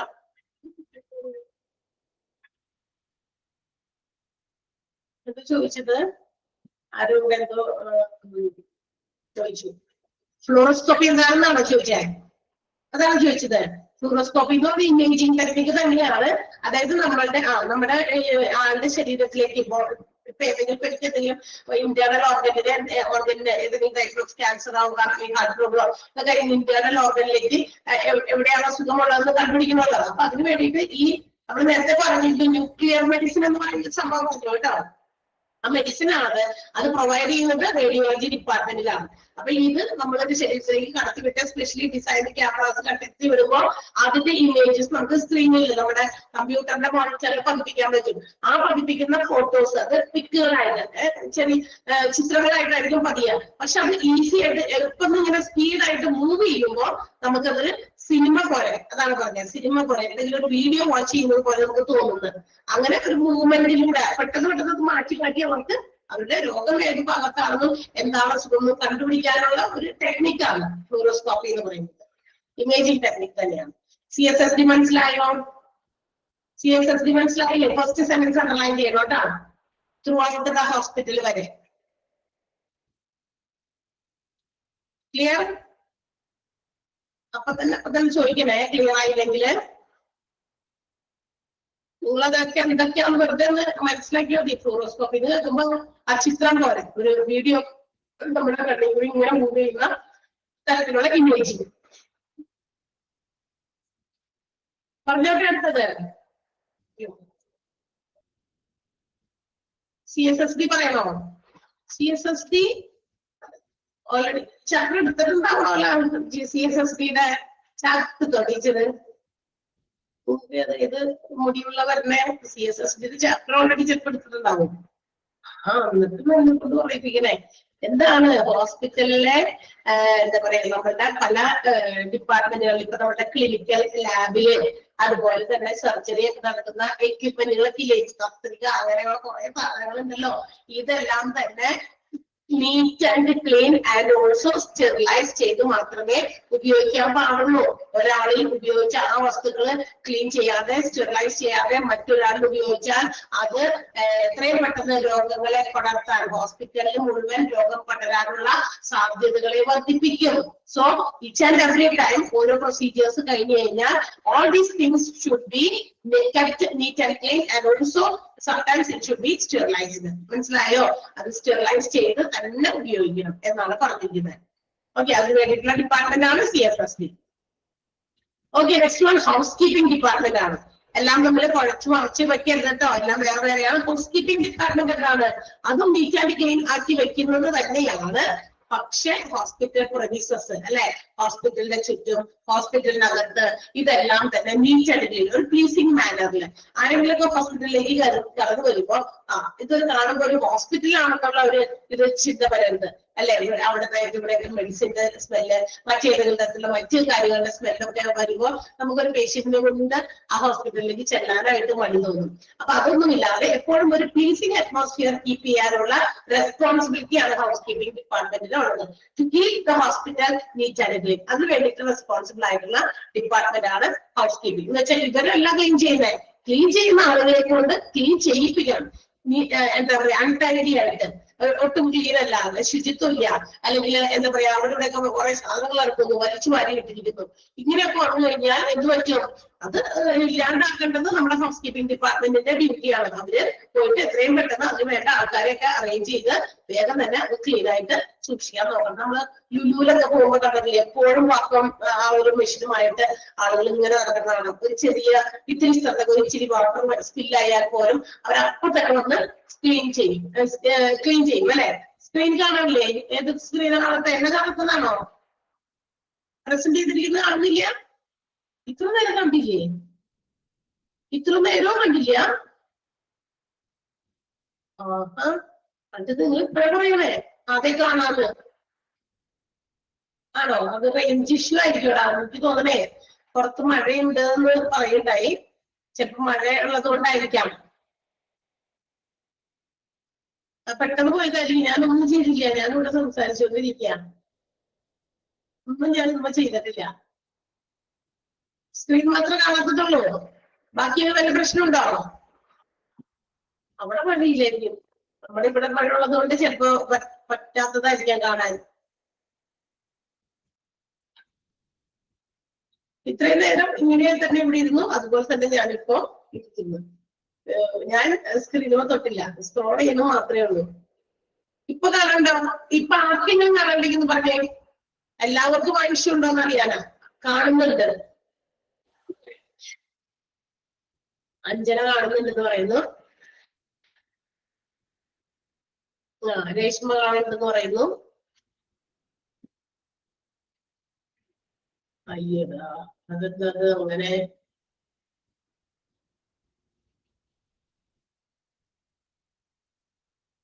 നിങ്ങളുടെ കയ്യില് നോട്ടുണ്ടോ? കയ്യില് നോട്ടുണ്ടോ? ഞാനിത് ഇതാക്കാൻ വേണ്ടി അവിടെ പോയി കഴിഞ്ഞ് കഴിഞ്ഞാൽ അത്രയും സമയം പോകും. കയ്യില് നോട്ടുണ്ടോ? ഓക്കെ, കുഴപ്പമില്ല എന്നാ. സോ അതൊന്ന് നോക്കിയിരിക്കാട്ടാ. കാരണം ഇനിയിപ്പോ ഞാൻ ആളെ പോയി സ്റ്റാഫിനെ പോയി വിളിച്ചോണ്ടെന്ന് ഇനി ഇവിടെ സമയം പോകും. ഓക്കെ, സമയം തീരാറായിക്കൊണ്ടിരിക്കുന്നത്, അതുകൊണ്ടാണ് ചോദിക്കാൻ. House keeping department to keep the hospital neat and clean അല്ലെ. ഹോസ്പിറ്റലിനെ മൊത്തത്തിൽ വൃത്തിയോടെ നീറ്റ് ആൻഡ് ക്ലീൻ ആയിട്ട് സംരക്ഷിക്കേണ്ട ഒരു വിഭാഗം. എന്ന് വെച്ചാൽ ഹൗസ് കീപ്പിംഗ് ഡിപ്പാർട്ട്മെന്റിൽ ജോലി ചെയ്യുന്ന ആൾക്കാർ പോയിട്ട് എപ്പോഴും തൂത്തുറയ്ക്കണമെന്നല്ല. അവിടെ സ്വീപ്പേഴ്സ്, അതിനുള്ള വർക്കേഴ്സ് ഉണ്ട്, അവരെ കൊണ്ട് ഇത് ചെയ്യിക്കണം. ഏതെങ്കിലും സ്ഥലത്ത് നീറ്റ്നെസ്സോ ക്ലീൻനെസ്സോ ഒക്കെ ഇല്ലാത്ത സ്ഥലമുണ്ടെങ്കിൽ അവിടെയൊക്കെ പോയിട്ട് അതൊക്കെ സൂപ്പർവൈസ് ചെയ്ത് അതൊക്കെ അവരെ അറിയിച്ച് അവരോടൊക്കെ വേഗം ക്ലീൻ ചെയ്യാനായിട്ട് പറയണം. And also all the rooms, ഹോസ്പിറ്റലിലെ എല്ലാ റൂമുകളും ഇൻക്ലൂഡിംഗ് പേഷ്യൻസിന്റെ റൂംസ് ആയിക്കോട്ടെ, ഇനി മാത്രമല്ല പേഷ്യൻസിന്റെ ഒക്കെ റൂമിൽ ചെല്ലുമ്പോൾ അവരുപയോഗിച്ച് അവരുടെ ബെഡ് ഷീറ്റുകൾ, പില്ലോ കവേഴ്സ് അതൊക്കെ റിമൂവ് ചെയ്ത് ലോണ്ടറിയിലായിരിക്കും. ലോണ്ടറി ഡിപ്പാർട്ട്മെന്റ് ഉണ്ട്. അപ്പൊ ലോണ്ടറി ഡിപ്പാർട്ട്മെന്റിലേക്ക് കൊണ്ടുകൊടുക്കേണ്ടത് വരെയുള്ള ഡ്യൂട്ടീസും നമ്മുടെ ഹൗസ് കീപ്പിംഗ് ഡിപ്പാർട്ട്മെന്റിന്റേതാണ്. And the house keeping department has to ensure effectively they are all doing this. ഇതെല്ലാം കൃത്യമായിട്ട് അവരൊക്കെ ചെയ്യുന്നുണ്ട്, നീറ്റായിട്ട് ക്ലീൻ ആയിട്ട് സൂക്ഷിക്കുന്നുണ്ടെന്ന് ഉറപ്പുവരുത്തേണ്ടത് ഹൗസ് കീപ്പിംഗ് ഡിപ്പാർട്ട്മെന്റ് ആണ്. And also after cleaning we know that there will be waste. തീർച്ചയായിട്ടും ഹോസ്പിറ്റലിൽ ചുറ്റുവട്ടമൊക്കെ ക്ലീൻ ചെയ്യുമ്പോൾ അവിടെ ആവശ്യത്തിന് എന്തെങ്കിലും വേസ്റ്റ് ഉണ്ടാകും, മെഡിക്കൽ വേസ്റ്റ് ഒക്കെ ഉണ്ടായിരിക്കും. So it should be disposed according to strict provisions of hospital procedures. ഹോസ്പിറ്റലിന്റെ നിയമങ്ങൾക്ക് എന്താ പറയാ അനുസരിച്ച് മാത്രമേ അത്തരം വേസ്റ്റുകൾ ഉണ്ടെങ്കിൽ അത് ഡിസ്പോസ് ചെയ്യാൻ പാടുള്ളൂ. എല്ലാം കൂടി തൂത്തുവാരി അതിന്റെ ഏതെങ്കിലും മൂലത്തെ വെറുതെ കൊണ്ടുപോയി ഓപ്പൺ ആയിട്ടൊക്കെ ഇട്ട് കഴിഞ്ഞാൽ അവിടെ വന്നിട്ട് എന്താ പറയാ ചില ഇൻസെക്ട്സ് അല്ലെങ്കിൽ പക്ഷികൾ അല്ലെങ്കിൽ മറ്റു പൂച്ച ഇങ്ങനെയൊക്കെ വന്നിട്ട് വലിച്ച് അതൊക്കെ അവിടെയൊക്കെ സ്പ്രെഡ് ചെയ്ത് വീണ്ടും വലിയ വലിയ പ്രശ്നങ്ങളിലേക്ക് അത് പോകും അല്ലെ. വലിയ എപ്പിഡമിക്സ്, പകർച്ചവ്യാധി രോഗങ്ങൾക്ക് പകരാനുള്ള സാധ്യതയുണ്ട്. അപ്പൊ അതൊന്നും ഇല്ലാതിരിക്കാൻ ഏത് പ്രൊസീജിയർ ഉപയോഗിച്ചാണോ they are disposing the waste അതിന് സ്ട്രിക്റ്റ് ആയിട്ട് അത് ഫോളോ ചെയ്ത് തന്നെ ചെയ്യാം അല്ലെ. അവിടെ വലിച്ചു വാരിയിടാതെ എങ്ങനെയാണ് നമ്മൾ അതിനെ ഡിസ്പോസ് ചെയ്യുന്നത് അപ്പൊ ആ രീതിയിൽ തന്നെ ചെയ്യണം എന്നാണ്. അല്ലാതെ തോന്നിയ രീതിയിൽ ക്ലീൻ ചെയ്യാൻ പറഞ്ഞു ഹോസ്പിറ്റലിന്റെ ഫ്രണ്ടും മുന്നിലും ഒക്കെ ക്ലീൻ ചെയ്തു. അവിടെ ഉണ്ടായ വേസ്റ്റ് മുഴുവൻ ഹോസ്പിറ്റലിന്റെ പ്രെമിസസിനകത്ത് അവരുടെ കോമ്പൗണ്ടിനകത്ത് ഏതെങ്കിലും മുക്കിൽ മൂലയിലും മുന്നിട്ട് കഴിഞ്ഞാൽ അവിടെയൊക്കെ ജീവജാലങ്ങളൊക്കെ ഇടയ്ക്കൊക്കെ അവിടെ നിന്നൊക്കെ കയറി വരും അല്ലെ. അപ്പൊ അതുങ്ങളൊക്കെ കൂടി അതൊക്കെ ആകെ വേസ്റ്റ് കണ്ടീഷൻസിലേക്ക് കയറ്റി വിടും അല്ലെ. അപ്പൊ അതൊക്കെ അവോയ്ഡ് ചെയ്യാനാണ് പറഞ്ഞേക്കുന്നത്. ഹോസ്പിറ്റലിന്റെ വേസ്റ്റ്, മെഡിക്കൽ വേസ്റ്റ് ഡിസ്പോസ് ചെയ്യുന്നത് according to strict hospital disposal procedure. എല്ലാ ഹോസ്പിറ്റലിലും ഉണ്ടായിരിക്കും എങ്ങനെയാണ് അവിടുത്തെ വേസ്റ്റ് ഡിസ്പോസ് ചെയ്യുന്നതെന്ന്. അതിനൊരു രീതി, ഒരു നിയമമുണ്ട്. ആ നിയമം അനുസരിച്ച് തന്നെ ചെയ്യണം. അതൊക്കെ ചെയ്തിട്ടുണ്ടോ എന്ന് ഉറപ്പുവരുത്തണം ഹൗസ് കീപ്പിംഗ് ഡിപ്പാർട്ട്മെന്റ്. ക്ലിയർ ആയോ? മനസ്സിലായോ? യെസ്. ഫസ്റ്റ് ഓരോ സെന്റൻസ്, ഫസ്റ്റ് സെന്റൻസ് അണ്ടർലൈൻ ചെയ്തോട്ടെ. ഇതിനകത്ത് ഒരൊറ്റ സെന്റൻസ് ആയിട്ടാണ് എഴുതിയിരിക്കുന്നത്. അപ്പൊ നിങ്ങൾ അതൊന്ന് പഠിക്കണം, അണ്ടർലൈൻ ചെയ്തേക്ക്. ഒറ്റ സെന്റൻസ് ഉണ്ട് ഹൗസ് കീപ്പിംഗ് ഡിപ്പാർട്ട്മെന്റില്. ഒരു ലോങ് സെന്റൻസ് ആണെന്ന് മാത്രം, നീണ്ടു കിടക്കുന്ന ഒരു വലിയ സെന്റൻസ് ആണ്. Yes. Next one dietary department or catering department ആണ്. ഡയറ്ററി എന്താ? കാറ്ററിംഗ് എന്ന് പറയാം canteen. Hospitals also have canteen which provides food for the inpatients, their family members, and also even the staff of the hospital. And the hospital വന്ന് admitted ആയി കിടക്കുന്ന പേഷ്യൻസിന് daily വന്നു പോകുന്നവർക്ക് ചിലപ്പോ കാലത്ത് വന്ന് വൈകുന്നേരമൊക്കെ ആകുമ്പോഴേക്കും ചിലപ്പോ ബില്ലും മരുന്നൊക്കെ കിട്ടി തിരിച്ചു പോകുന്നത്. അപ്പൊ അതിനിടയ്ക്ക് ചിലപ്പോ മനുഷ്യന്മാരാണ് എന്തെങ്കിലുമൊക്കെ ഫുഡ് കഴിക്കണമെന്നുണ്ടെങ്കിൽ ഇന്ന് ഹോസ്പിറ്റൽസിലെ ക്യാൻറ്റീൻ അവൈലബിൾ ആണ്. അതുപോലെ ഫാമിലീസോ റിലേറ്റീവ്സോ ഈവൻ സ്റ്റാഫുകൾ വരെ ഹോസ്പിറ്റലിലെ ക്യാൻറ്റീനിലെ ഫുഡിനെ ഡിപ്പെൻഡ് ചെയ്യുന്നുണ്ട്. So here the food is prepared according to the menu provided by nutrition department. ഹോസ്പിറ്റലിലെ ന്യൂട്രീഷൻ ഡിപ്പാർട്ട്മെന്റ് പ്രൊവൈഡ് ചെയ്യുന്ന മെനു പ്രകാരമായിരിക്കും ഹോസ്പിറ്റലില് കാറ്ററിംഗ് അല്ലെങ്കിൽ ക്യാൻറ്റീൻ സർവീസസ് അവരുടെ ഫുഡ് പ്രിപ്പയർ ചെയ്യുന്നത്. അപ്പൊ പ്രിപ്പയർ ചെയ്യുന്ന ഫുഡ് എന്താണ്? നമ്മുടെ ഡയറ്ററി ഡിപ്പാർട്ട്മെന്റിന്റെ ജോലി എന്താ? ഫുഡ് പോയി ഉണ്ടാക്കലല്ല. അവിടെ ഉണ്ടാക്കുന്ന ക്യാൻറ്റീനിൽ ഉണ്ടാക്കുന്ന ഫുഡുകള് കൃത്യമായിട്ട് ചെക്ക് ചെയ്യുക. ഡയറ്റീഷ്യൻ പ്രൊവൈഡ് ചെയ്യുന്ന nutrition menu and according to ആണോ ഫുഡ് ഉണ്ടാക്കിയിരിക്കുന്നത് എന്നും, അതുപോലെ തന്നെ ഫുഡ് ആളുകൾക്ക് ഹോസ്പിറ്റലിനകത്ത് ആരെങ്കിലൊക്കെ ഫുഡ് ഓർഡർ ചെയ്തിട്ടുണ്ടെങ്കിൽ അത് സപ്ലൈ ചെയ്ത് എത്തിച്ചു കൊടുക്കാൻ, മാത്രമല്ല ഹൗ ദേ പ്രിപ്പയർ ഫുഡ് അത് സൂപ്പർവൈസ് ചെയ്യാൻ, അവർ how they deliver the food എങ്ങനെ അവർ ഡെലിവർ ചെയ്യുന്നു, അവരെങ്ങനെ പ്രിപ്പയർ ചെയ്യുന്നു എന്നുള്ളതൊക്കെ സൂപ്പർവൈസ് ചെയ്യുകയും ഒക്കെ വേണം ഡയറ്ററി ഡിപ്പാർട്ട്മെന്റ്. കാരണം ഫുഡ് ഇപ്പൊ എങ്ങനെ വേണമെങ്കിലും ഉണ്ടാക്കാം. അവിടെ ക്യാൻറ്റീൻ കുറച്ച് ദൂരെ ആയിരിക്കും, ചിലപ്പോൾ കുറച്ച് അകന്നായിരിക്കും ഹോസ്പിറ്റൽസിന്റെ എന്താ പറയാ പ്രിമിസസിന്റെ അടുത്തുനിന്ന്. അപ്പൊ പക്ഷെ അവിടെയാണെന്ന് വെച്ചിട്ട് അവിടേക്ക് പോയി എപ്പോഴെങ്കിലൊക്കെ ഫുഡ് കൊണ്ടിട്ട് എന്തെങ്കിലും ചെയ്തേ എന്ന് നോക്കിയാൽ പോരാ. അവിടെ പ്രിപ്പയർ ചെയ്യുന്ന ഫുഡ് ഹൈജീനിക് കണ്ടീഷൻസിലാണ്.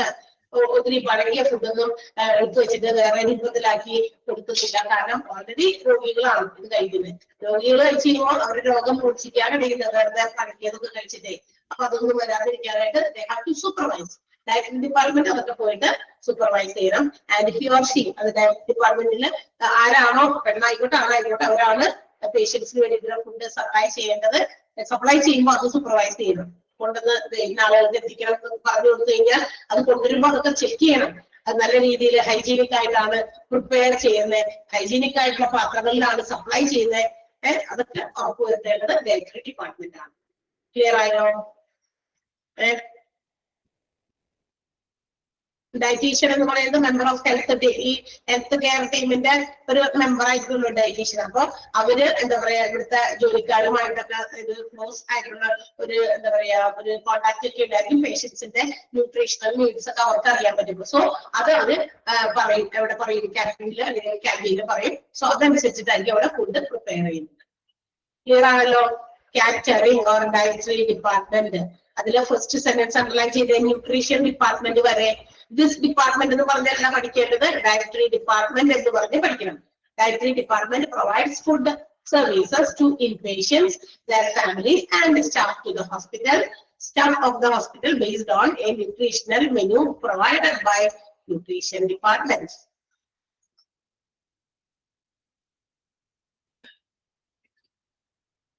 Clear ആയില്ലേ? ഒരു സെന്റൻസ് ആണ് പഠിക്കേണ്ടത്. അടുത്ത പറഞ്ഞാട്ടെ, മെഡിക്കൽ സോഷ്യൽ വർക്ക്. പറഞ്ഞുകൂടി പറയാം, മെഡിക്കൽ സോഷ്യൽ വർക്ക്. ഇന്ന് ഇത് ഒരു വലിയ എന്താ പറയാ വലിയൊരു ജോലി, തൊഴിൽ, ഒരു പ്രൊഫഷൻ ആയിട്ട് എടുത്ത് എന്താ പറയാ പ്രൊഫഷണൽസ് ഉണ്ട് ഇതിൽ തന്നെ വർക്ക് ചെയ്യുന്ന മെഡിക്കൽ സോഷ്യൽ വർക്കേഴ്സ്. MSW പഠിച്ചിട്ടൊക്കെ ഇവിടെ നാട്ടിലും അല്ലെങ്കിൽ നാട്ടിലൊക്കെ അതിന്റെ ഡിഗ്രി എടുത്തു പുറത്തൊക്കെ നാട്ടിൽ പോയിട്ട് അതിന്റെ PG ഒക്കെ ചെയ്യുന്ന ഒരുപാട് ആളുകളുണ്ട് കേട്ടോ. MSW മെഡിക്കൽ ഫീൽഡിൽ തന്നെ സോഷ്യൽ വർക്ക് ചെയ്യുന്ന സാമൂഹ്യ പ്രവർത്തകർ എന്ന് കേട്ടിട്ടുണ്ട്. അതുപോലെ സാമൂഹ്യ പ്രവർത്തകരെ നമ്മുടെ സമൂഹത്തിൽ എന്തെങ്കിലുമൊക്കെ ഒരു ഇഷ്യൂ ഒക്കെ ഉണ്ടായി കഴിഞ്ഞാൽ അതിൽ വന്ന് ഇടപെടുന്ന ആളുകളാവും. ചില ആളുകൾക്ക് അങ്ങനത്തെ കാര്യങ്ങൾ ചെയ്യാൻ ഇഷ്ടമുണ്ട്. സോഷ്യൽ വർക്കേഴ്സ് ആണ് അവര്. പക്ഷെ മെഡിക്കൽ ഫീൽഡിൽ തന്നെ there will be some medical social workers in this department. ഈ ഡിപ്പാർട്ട്മെന്റിൽ എന്ന് പറഞ്ഞാൽ സോഷ്യൽ വർക്കേഴ്സ് എന്താ ചെയ്യുന്നത്? Help the patients and their family members with a broad range of psychological issues while they are coping with the illness and maintaining health. നമുക്കറിയാം, ഒരു അസുഖമായിട്ട് ഹോസ്പിറ്റലിൽ ചെന്ന് വരും. നമ്മൾ അസുഖമായിട്ട് ഓൾറെഡി നമ്മൾ ഡൗൺ ആണ്, നമ്മുടെ ശാരീരികമായിട്ടുള്ള അസ്വസ്ഥത അങ്ങനെയൊക്കെയുള്ള കാര്യമുണ്ട്. പക്ഷേ ചില ആളുകൾക്ക് ഹോസ്പിറ്റലിൽ പോകാൻ തന്നെ പേടിയാണ്. രോഗമായതുകൊണ്ടല്ല, രോഗം ഉണ്ടെങ്കിൽ ചികിത്സിക്കണം. പക്ഷെ അതുകൂടാതെ അവിടുത്തെ ചില പ്രൊസീജിയേഴ്സ്, അവിടെ ചെയ്യുമ്പോണ്ടാകുന്ന ചില മെന്റൽ സ്ട്രെസ്, ഇത് ഫേസ് ചെയ്യുന്ന മെജോറിറ്റി കുറെ ആൾക്കാരുണ്ട്. ചിലപ്പോൾ അവർക്ക് അറിവില്ലായിരിക്കാം ശരിയായ രീതിയിൽ കാര്യങ്ങൾ എവിടേക്ക് പോയി ഏത് സ്ഥലത്ത് പോകണം. ഹോസ്പിറ്റലിൽ പോയിട്ട് ഇൻഷുറൻസ് ഒക്കെ ഉണ്ടെങ്കിൽ ആ ഇൻഷുറൻസിന്റെ കാര്യങ്ങൾ ഞാൻ എവിടെ പോയി ചെയ്യണം. So they are not aware of it. അപ്പൊ അവർക്ക് പേടി തോന്നും എവിടെയാ പോകണ്ടേ. അപ്പൊ ഒരു പേടി, ഒരു വിഭ്രാന്തി ഹോസ്പിറ്റലിൽ പോകുമ്പോൾ. അങ്ങനെ ഒരുപാട് ആളുകളുണ്ട്. പണത്തേക്കാളും ഉപരി കാശ് കൊടുക്കുക അല്ലെങ്കിൽ അവിടുത്തെ കൺസൾട്ടേഷൻ വേണ്ടി കൊടുക്കുക എന്നുള്ളതിനേക്കാളും ഉപരി മറ്റ് പല കാര്യങ്ങളും അവർ പറയുന്നത് എവിടെ പോയിട്ട് അവിടെ നിന്ന് ഇത് വാങ്ങിച്ചിട്ട് വരണം, അല്ലെങ്കിൽ ഇന്ന മെഡിസിൻ കൊണ്ടുവരണം, അതിവിടെ ഇല്ല ഹോസ്പിറ്റൽ ഫാർമസിയിൽ നിങ്ങൾ പുറത്തു പോയി പെട്ടെന്ന് അറേഞ്ച് ചെയ്യണം, അല്ലെങ്കിൽ എന്താ പറയാ ബ്ലഡ് വേണം, അത് ഇന്ന ഗ്രൂപ്പിൽ പെട്ട ബ്ലഡ് വേണം. ഇങ്ങനെ പെട്ടെന്ന് പറയുമ്പോൾ ചില പേഷ്യൻസിന് എല്ലാവർക്കും പേഷ്യൻസിന്റെ റിലേറ്റീവ്സിന് ബൈസ്റ്റാൻഡേഴ്സിന് അവർക്ക് പെട്ടെന്ന് ഭയങ്കര എന്താ പറയാ അവർ പേടിക്കും അല്ലെ. അവർക്ക് ഭയങ്കര സ്ട്രെസ്ഡ് സൈക്കോളജിക്കൽ ഇഷ്യൂസ് ഒക്കെ അവർക്ക് ഉണ്ടാകും. സൈക്കോ സോഷ്യൽ ഇഷ്യൂസ്, അതായത് മാനസികമായിട്ടുള്ള ചില ബുദ്ധിമുട്ടുകളൊക്കെ ഫേസ് ചെയ്യും. ഇങ്ങനെ ഫേസ് ചെയ്യുന്ന ഫാമിലി മെമ്പേഴ്സിനെയോ പേഷ്യൻസിനെയൊക്കെ ഹെൽപ്പ് ചെയ്യുന്ന വർക്കേഴ്സിനെയാണ് ഇവിടെ നമ്മൾ ഹോസ്പിറ്റൽസിലെ മെഡിക്കൽ സോഷ്യൽ വർക്കേഴ്സ് എന്ന് ഉദ്ദേശിക്കുന്നത്. മനസ്സിലായോ? ആരാണ് വരുന്നത്? മനസ്സിലായോ? നമ്മളെ പോലുള്ളവര് ചിലപ്പോഴൊക്കെ ചില ആളുകൾക്ക് എല്ലാവർക്കും എല്ലാം ചെന്നിട്ട് ഇവിടുത്തെ ഹോസ്പിറ്റലിൽ എല്ലാ കാര്യവും എനിക്കറിയാം, അതുകൊണ്ട് ഞാൻ ഓടി നോക്കി എല്ലാം ചെയ്യുന്നു. പക്ഷെ ചില ആളുകൾക്ക് പറ്റില്ല. വലിയ വലിയ ഹോസ്പിറ്റലിലൊക്കെ ചിലപ്പോൾ ആദ്യമായിട്ടൊക്കെ അവർ പെട്ടെന്ന് ചെന്നേക്കണം എന്തെങ്കിലും ഒരു സീരിയസ് ഇഷ്യൂ ആയിട്ട് പേഷ്യന്റിനെ കൊണ്ട്. സോ അത് അവർക്ക് ഫസ്റ്റ് എക്സ്പീരിയൻസ് ആണ്. വാട്ട് യു ഡു, എന്താ ചെയ്യണ്ടേ, ഇവിടെ എങ്ങനെ പോകണം, എവിടെയാണ് ആദ്യം തുടങ്ങണ്ടേ, ആരെ കാണണം, ഇങ്ങനെയൊക്കെയുള്ള പേടിയൊക്കെ ഉണ്ടാവും. അപ്പൊ രോഗത്തിന്റെ ഒരു പേടിയും എന്താ പറയാ ദുഃഖവും മറ്റു കാര്യങ്ങളൊക്കെ ഒരു വശത്ത്, അതിനിടയിൽ കൂടി ഈ സൈക്കോ സോഷ്യൽ ഇഷ്യൂസ് വേറൊരു രീതിയിൽ, ഇതെല്ലാം കൂടി രോഗിയെ കൂടെ വരുന്നവരെയൊക്കെ ഭയങ്കര സ്ട്രെസ്ഡ് ആക്കും. സോ അതിൽ നിന്നൊക്കെ ഒരു എന്താ പറയാ റിലീഫ് കൊടുക്കാൻ വേണ്ടിയിട്ടുള്ളവരാണ് മെഡിക്കൽ സോഷ്യൽ വർക്കേഴ്സ്. അങ്ങനെയുള്ളവരൊക്കെ ഉള്ളതുകൊണ്ട് ഒരുപാട് ആശ്വാസ റിലീഫ് ആളുകൾക്ക് കിട്ടുന്നുണ്ട്. And this department they addresses the challenges faced by many families. ഇവർക്ക് പലതരത്തിലുള്ള ഫാമിലീസും ഫേസ് ചെയ്യുന്ന പല ചലഞ്ചസിനെയൊക്കെ ഇല്ലാതാക്കാനായിട്ട് ഈ ഡിപ്പാർട്ട്മെന്റിന് സാധിക്കുമെന്നുള്ളതാണ്. സോ ഓൾസോ ഈ പറയുന്ന സർവീസസ്, ഹോസ്പിറ്റലിലെ പല സർവീസസും ഈസി ആക്സസ് ചെയ്യാൻ എളുപ്പത്തിൽ നടത്താൻ വേണ്ടിയിട്ടും ഒക്കെ ഇപ്പൊ ചില പേഷ്യൻസ് ഞാൻ പറഞ്ഞില്ലേ ഇവർക്ക് എന്താ ചെയ്യേണ്ടതൊക്കെ പകച്ചു നിൽക്കുമ്പോൾ ഇങ്ങനെയുള്ള മെഡിക്കൽ സോഷ്യൽ വർക്കേഴ്സ് ഉണ്ടെങ്കിൽ ഇവർക്ക് ഈസി ആയിട്ട് ഹെൽത്ത് കെയർ കിട്ടാനും and also they act as A link or bridge between the doctors and individual or family members. അതായത് ഈ രോഗിയുടെ കുടുംബാംഗങ്ങളോ ആയിട്ടും അതുപോലെ ഡോക്ടറും തമ്മിലുള്ള ഒരു ബ്രിഡ്ജ്, ഒരു പാലം കണക്കി വർത്തിക്കുന്ന ആളുകളാണ് മെഡിക്കൽ സോഷ്യൽ വർക്കേഴ്സ്. ഇങ്ങനെയുള്ള ചില അത്യാപത് ഘട്ടങ്ങളിൽ പകച്ചു നിൽക്കുമ്പോൾ അവർക്ക് സഹായം അല്ലെ, മെന്റൽ സ്ട്രെങ്ത് കൊടുക്കാൻ, സഹായം കൊടുക്കാൻ, കാശുകൊണ്ടുള്ള സഹായമല്ല, മറ്റ് പല രീതിയിലുള്ള സഹായങ്ങളും ചെയ്തു കൊടുക്കുന്നവരാണ് മെഡിക്കൽ സോഷ്യൽ വർക്കേഴ്സ്. ക്ലിയർ? മനസ്സിലായോ? യെസ്. അപ്പൊ നമ്മൾ അണ്ടർലൈൻ ചെയ്തോ, മെഡിക്കൽ സോഷ്യൽ വർക്ക് എന്ന് പറയുന്ന ഡിപ്പാർട്ട്മെന്റിൽ ദിസ് ഡിപ്പാർട്ട്മെന്റ് എന്ന് പഠിക്കരുത്, MSW, medical social work department manned with medical social workers helps patients and their families deal with a broad range of psychosocial issues and stresses, coping with the illness and maintaining health.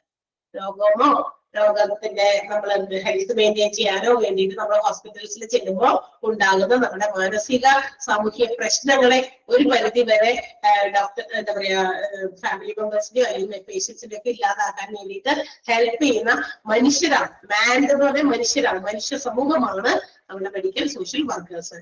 Okay. And അടുത്ത sentence ഇതാണ്, അതും കൂടി underline ചെയ്യണം. Increase accessibility to health care and serves as a bridge between the doctors and the individual family and community.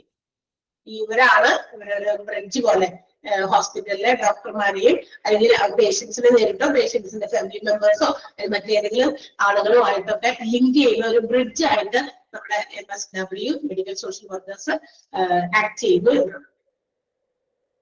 Clear ആയോ? Underline ചെയ്തോ? മനസ്സിലായല്ലോ? Okay അല്ലേ? So നമ്മൾ ഇന്ന് ഏതൊക്കെ ഡിപ്പാർട്ട്മെന്റാ പഠിച്ചേ? നമ്മളുടെ മെഡിക്കൽ ഡിപ്പാർട്ട്മെന്റിൽ OP-യിൽ വന്നിരിക്കുന്ന രണ്ട് ഡിപ്പാർട്ട്മെന്റ് ഇത് നമ്മൾ പറഞ്ഞോളൂ, പ്ലാസ്റ്റിക് സർജറിയും യൂറോളജി എന്ന് പറയുന്ന ഡിപ്പാർട്ട്മെന്റും. അത് രണ്ടെണ്ണം പറഞ്ഞു. Supportive department we started and അതിനകത്ത് clinical laboratory, radiology, CSSD central sterile supply department, house keeping, dietary, MSW medical social work വരെയുള്ള ഡിപ്പാർട്ട്മെന്റ് ആണ് നമ്മളിത് പറഞ്ഞത്. വായിച്ചൊക്കെ നോക്കുക, വായിച്ച് മനസ്സിലാക്കുക, അടയാളപ്പെടുത്തിയ സെന്റൻസ് മാർക്ക് ചെയ്തതൊക്കെ നന്നായിട്ട് പഠിക്കുക കേട്ടോ. ഓക്കെ. യെസ്. Thank you. അടുത്ത ദിവസം കാണാം. Thank you.